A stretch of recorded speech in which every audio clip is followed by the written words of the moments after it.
Hello, and welcome back to another episode of the One-on-One Podcast. My name is Josh. I am your co-host, and I co-host with the amazing Kathy Baker, who's also joining us. Kathy, how are you? Good. Is it morning or afternoon? It's afternoon. For us, it's still technically morning. I think it's afternoon for you. Yeah. And then also our video producer, who hopefully he can get his headphones on in time, Ryan, is joining us. Oh, I'm here. If Ryan's not here, you guys are not seeing this. Ryan, I know we talked off camera.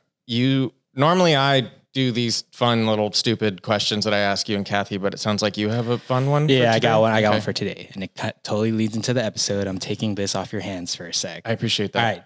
So for you guys, this is for our guests as well, right? Yes. But I gotta have you guys answer it first. Who is your favorite Disney villain? You see where I went? Good. That's a good one. Kathy, do you want to go? You go first. Okay, actually, I got mine. Mine's an easy one. Go. Hades from Hercules. Ooh. Yeah. It's a good one. That's definitely, that's one of my favorite movies of all time. That's definitely my number one. Kathy, I got mine. Mine is Gaston.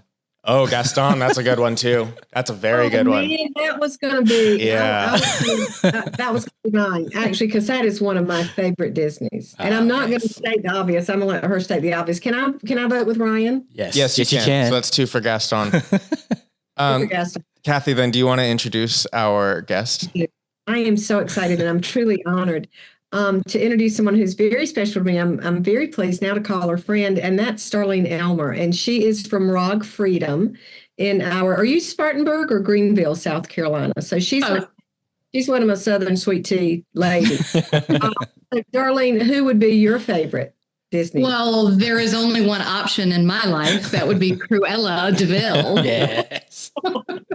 She is my counterpart. Nice play. Before we get into it, did you see the Cruella movie with Emma Stone? Oh, absolutely. And it is my favorite over all of them. It's so good. It was such a good movie.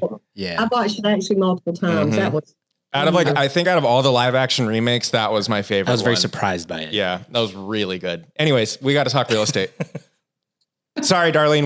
We really want to have, if you haven't noticed, we really want to have a sports and movie podcast, but we work for Realty ONE Group. So yeah, I'll see you guys at Halloween. We need to talk real estate. And I have to tell you guys, I can't wait for you to see some of her marketing because she doesn't hide. You made the comment in a workshop we were in last week that God blessed you with this gray streak and that you've taken advantage of it. So you don't hide behind the look. Tell us a little bit about your background and what brought you to real estate, because I'm fascinated by that. So I started out as a nurse and a mommy, and I was trying to make everything balance. And a friend of mine was in real estate, and I just wanted some more free time and thought, I'm not really cut out for this nursing thing. I need to be out and about. So I pivoted and got my real estate license and absolutely fell in love with it. And I was doing really well, but working on Lake Kiowee, which is a huge area here, but it's a luxury resort area. So when the market crashed, Darlene had no more business. And so at that point, I had to pivot one more time. I kept my real estate license because it's a lifelong love and I knew I would come back to it. So I went to work at Clemson University, and the South Carolina Botanical Garden had a marketing position. I went to work there in marketing and did events and begged for money, did fundraising. So I thought, here I am. I've been in this career for 5 years. I've got, real estate on the side. I need to get back into the real estate world because that's where I want to be. And every single thing that I learned helped me develop the program that we're going to talk about in just a little bit. So 25 years of this.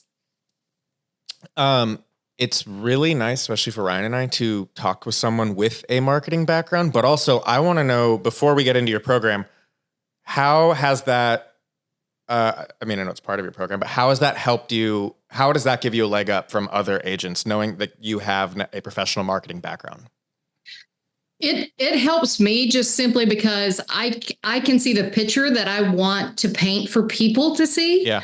So by being able to paint that picture and see above and beyond just words or what I want to project, it for me, it just makes it easy because, and especially with these beautiful brand colors and marketing elements that we have, it's just an easy freebie.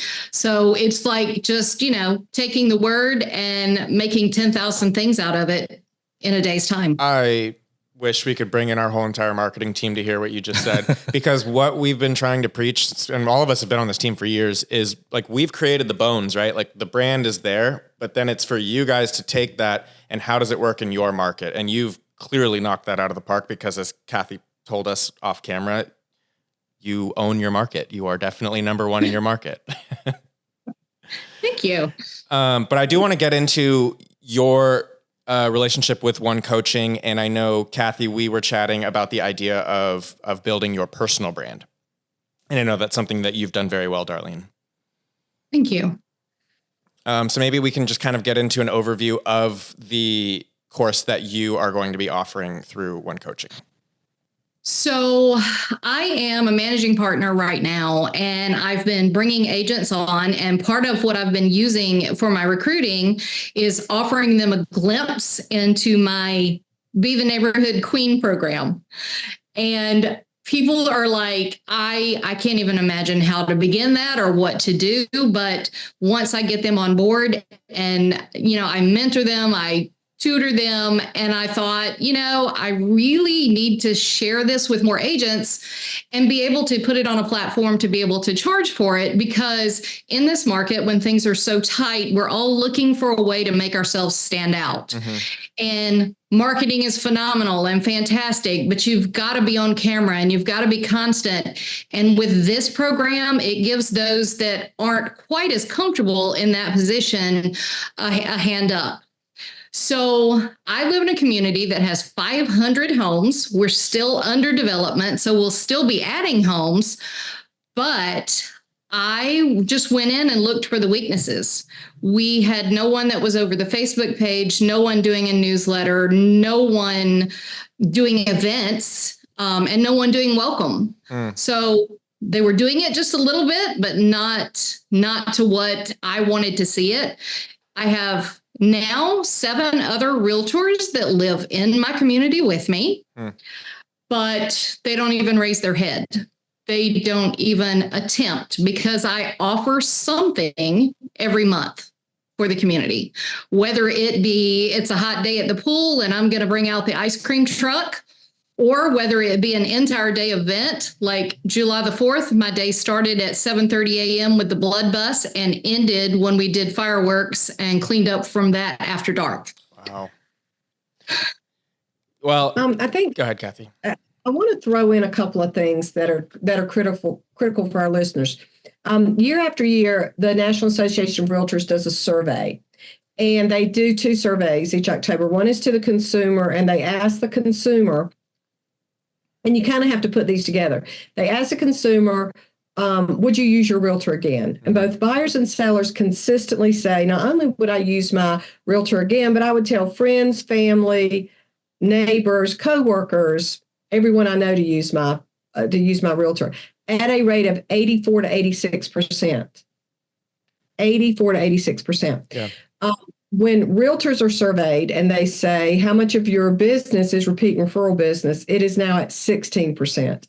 So you see the gap. Yep. 84% use them again. Only 16% of realtors are tapping in. What I want to point out is Darlene's system says to that 84%, I'm in my neighborhood. I love her. I may be moving around the neighborhood. I may be moving out, but she's captured that loss of opportunity through this program. So I think the essence of what we want everyone to hear is what consistency, what using the bones, as you said, that are so beautiful, and making your personal brand, what that brings. And we're talking neighborhood dominance here. When you get 7 other realtors that don't even raise their hand, yes, crushing your competition. Well, that's exactly what I was going to say, Kathy, is it's not only have you mastered your market, your competition is now just afraid of you. Like it's not even a game anymore. Right. And so that's gotta feel good. Oh, it feels phenomenal. And, it sounds like a huge neighborhood. It is a huge neighborhood, but I don't know everyone's name, but I know everybody's face. Sure. And they see me constantly. So I send market updates to them. And I do things in a nonchalant way so they don't feel like I'm bombarding them. Mm-hmm. So they see me constantly making comments on the Facebook page. Everybody gets a happy birthday. Everybody sees me all the time giving out something or talking to someone or taking a plate to somebody's house. So I'm the neighborhood ambassador. Uh-huh. And at any given time, I have 5 to 7 listings that are active in this community. So when they go to list or they need to buy or they have someone moving in, they call me because I'm the resource for pretty much everything. Yeah. And so, it's always being in their face and just showing that I care and that I am a good neighbor. Correct me if I'm wrong, Darlene, because what you're doing and constantly doing, it is a lot of work. We can't take that away from anything. But you said this at the beginning of the podcast, you love real estate. This is something that's a passion for you. And you, even when things got pretty hairy, you knew that you were going to come back to it. Yep. So I guess you have the right attitude and the right work ethic and to be successful in this. My question is were you born with that? Is that something that took time for you to nurture? What's advice to maybe younger agents that maybe have that little bit of spark, but they need just a couple extra steps to, really take it home? Sorry, that was like 14 questions in one. Well, because I'm recruiting and bringing on other agents, I'm starting out with the newbie agent who's never done anything, all the way to the agent who's comfortable but just doesn't know where to start. Mm-hmm. So it can be something as simple as, consistently showing up at the pool with popsicles or bringing in a food truck or something like that. And those things don't cost money. Yeah. Those things are just, organizing and bringing it in and, having your sign out beside it so that they begin to associate you with giving back. So it can be on this scale for no matter how uncomfortable you are interacting with people and, or like me, the social butterfly who, I'm supposed to be working, but I'm playing at the same time. Sure. But I think sorry, I can't speak. To your point, you just hit the nail on the head. Work and play they're one and the same for you. And that's how you own your market. That's how you become as successful as you've become. I think another thing that you brought up, and I'd love to know yours and Kathy's opinion is, Ryan and I are not agents. We've never been in that world, but you putting out an ice cream truck or you bringing food to your neighbor's house, that you're not necessarily going to get 10 hot leads from putting that ice cream truck in front of the pool. And so what's your advice to maybe knowing I'm going to walk away with 0 leads after bringing this ice cream truck? Like, how do you know that you're still moving forward in your career and building your business and network? So if they're making those efforts, you're meeting and you're greeting people and you're constantly putting in their mind that you are the realtor for this area and you're the one that cares about them. So I've got one family that lives in this community and literally they've never bought or sold a house. They're never leaving this community, but they refer me to every family member that they have.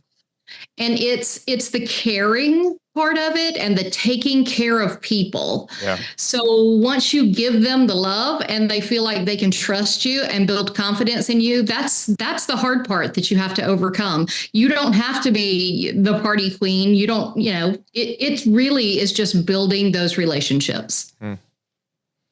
A couple of things I want to add, and I hate to keep going back to the survey, but I think we need to listen to what consumers are saying. And one thing that in that October every year for the past probably 15 years, the consumer has said, the number one thing I want in a realtor is integrity. Yeah. I want authenticity. I mean, integrity can be reframed a lot of different ways. Integrity, authenticity, caring. Mm-hmm. I want someone that's going to take care of me. And I think what you've done through this is you've positioned yourself through your branding, which is consistent. And the one word I want to use is your intention. I think what your coaching program brings is being authentic, being consistent, being confident, being that navigator, being that guide, doing it with great confidence and value, but the intention behind it. So if you would speak to, this is not, I have to believe it's not, oh my, it's July 1st and 3 days from now, so 4th, I might need to put some fireworks together. Talk about the intention behind the system and the scheduling and the need and how to meet those needs. So for me, it was just finding the needs and what was lacking. And I've put this together in different modules. So I've got it together so that I can give an agent emails that they need to send out to maybe survey the neighborhood.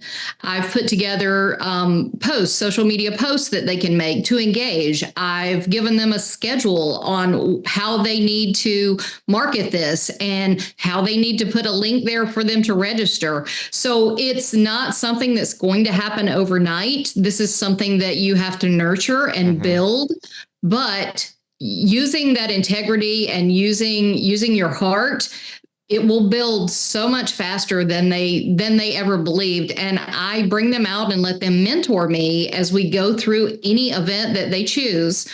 And I give them step by step how to start this, how to end this, and how to build this to even more. I love it. I think, you're setting, well, here's my thing. You are potentially setting these people up for success. However, they also need to have your attitude and mindset. I think that's a big, big, big part of it. Like, you can give anyone the steps to be successful, but part of it is who is the person taking those steps, And I want to ask you and Ryan a question, Josh. How do you feel for the millennial, for the Y and the Z? How do you feel a program like this would be adopted and would be executed? You want to take a stab or you want me to go? You go first. I think when you first said it, I was like, this is great. This is bowling with bumpers on. Like, you can't screw up. But going back to my point, like, it requires a certain someone willing to be able to make the change and put in the effort to have, like, Darlene also has, I wanted to bring this up earlier, like, you have a nursing background. So your ability for care is beyond 99.9% of the people on this planet. And that has clearly moved over into your real estate career. And so I think that to be as successful as you've become, it really does take a certain personality and being able to not just see it as a job, but see it as you're impacting lives. Sorry, Ryan. Now you have to top that. Wow. No, I think in the same vein of that, like, because Darlene has that going for her, like, that already kind of puts her ahead. And I think her knowledge in that realm will definitely help people that are in the program. I think when it comes to the younger generations, millennials, Gen Z, whatever, like, I think while they may be ahead of the curve when it comes to technology and social media, I mean, in a sense, like, that's obviously kind of where marketing is spearheaded. And, like, that's how those younger realtors or whatever can kind of establish themselves. They still need that help of, like, I mean, yeah, they're tech savvy, but, like, they're missing the human aspect. Yeah. I think that's what we're trying to say is, and in that, I'll speak for the entire millennial.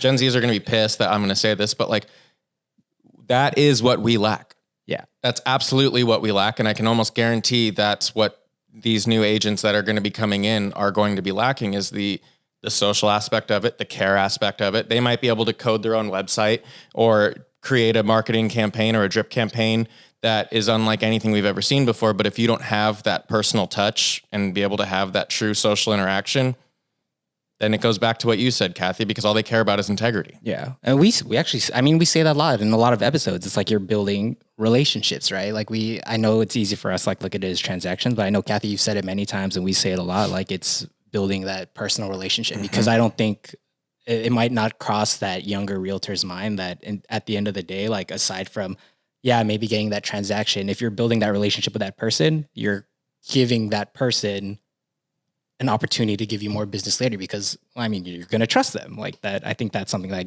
agreed doesn't connect with them.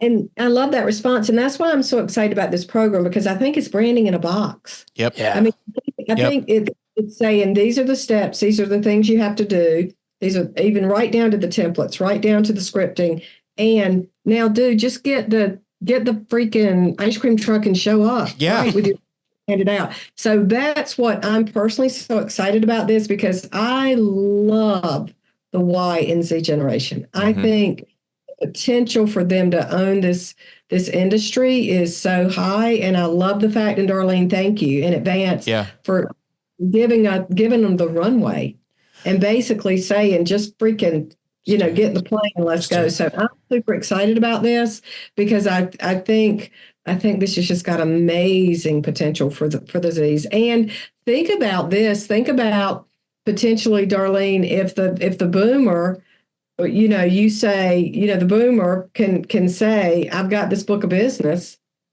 and this is one way that you're going to nurture it and carry it forward. Mm-hmm.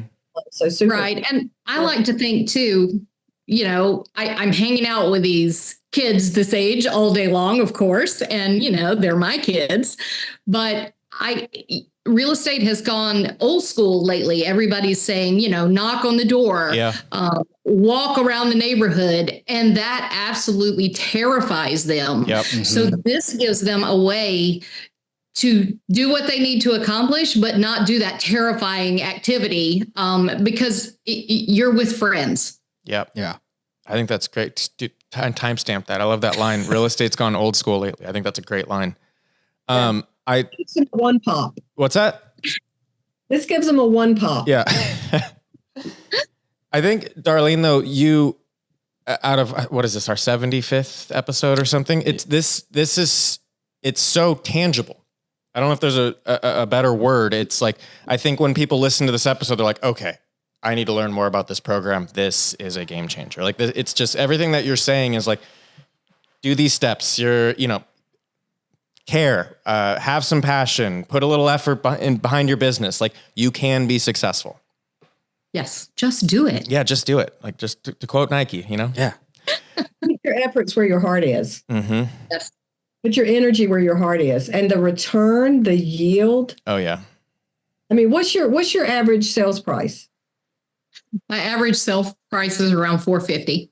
So in that, to monetize that, you're looking at what, 10 grand? I mean, guess what? If the ROI of the ice cream truck is 10 grand, we're handing out popsicles. I can go luxury popsicles with that. And another great idea that I do, I bring the kitty popsicles and I bring the mommy popsicles as well. Smart. Oh, well done. Wait, are they like vodka? I'm pretty sure that's what. Oh yeah. I like that. I like I that. don't think they're edibles. I think they may be more. Well, the more the price point goes up, the more we can add. Absolutely. Yeah. Well, thank you so much, Darlene. I think this is an awesome episode. I think our network is going to love listening and watching this. And I know One Coaching is so stoked to have you. So really, thank you so much. Thank you. Pleasure, honor to be here. Absolutely love you. Thank you. Thank you, Kathy. Thank you. Thanks, Ryan. We thank you for joining us today on another episode of One on One, a Realty ONE Group podcast. We are powered by One.U and ask if you have suggestions, recommendations, or questions, please email learning@realtyonegroup.com. And remember, pay close attention to the details, listen to understand, not respond, and always be a resource, not a sales pitch.